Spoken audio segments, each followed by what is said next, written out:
ఈరోజు మనం అందరము జనతా ఫ్రిడ్జ్ తయారు చేసేటువంటి వాటిని చూద్దాం.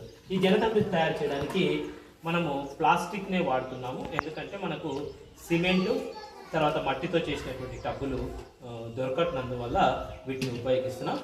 తప్పనిసరి పరిస్థితుల్లో ప్లాస్టిక్ ఉపయోగిస్తున్నాం. మనం ప్లాస్టిక్ ఉపయోగించకుండా చేయడం ఉత్తమమైన పద్ధతి కాబట్టి దానికి కొరకని మనం ప్లాస్టిక్ను ఉపయోగిస్తున్నాం. ఇది ఒక ప్లాస్టిక్ బకెట్, తర్వాత ఇది ఒక ప్లాస్టిక్ టబ్బు. మరి దీంట్లో మధ్యలో వేయడానికి ఇసుక, మరి అదేవిధంగా ఇక్కడ నీళ్లు కూడా తీసుకొని వాటిని చేస్తున్నాం. మొదలు ఏం చేస్తాము అని అంటే మొదలు ఒక ఇసుకను తీసుకొని వాటిని ఈ విధంగా అడుగున ఇసుకను కొద్దిగా పోస్తాం.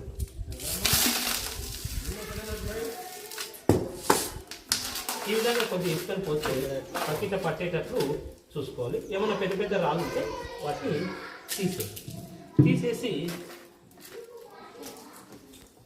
మనము ఈ విధంగా దీంట్లో పెట్టేసి చేతితోనో ఇలా ఈ మధ్యలో పట్టేట పోస్తాం.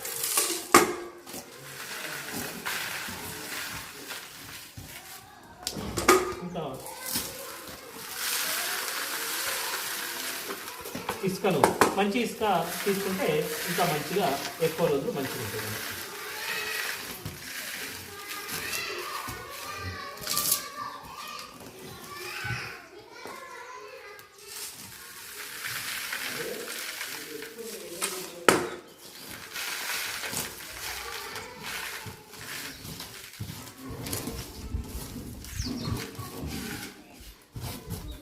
ఇంకా ఇసుక సరిపోలేదు, ఇంకా కొద్దిగా ఇసుక తీసుకొని వచ్చి దీంట్లో పోయాలి.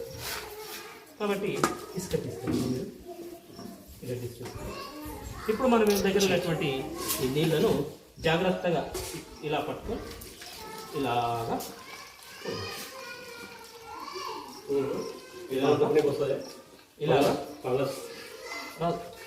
రొట్టెకి ఫంగస్ వచ్చింది. నీకు ఏమన్నా చెప్పని వస్తుంది ఉన్నది.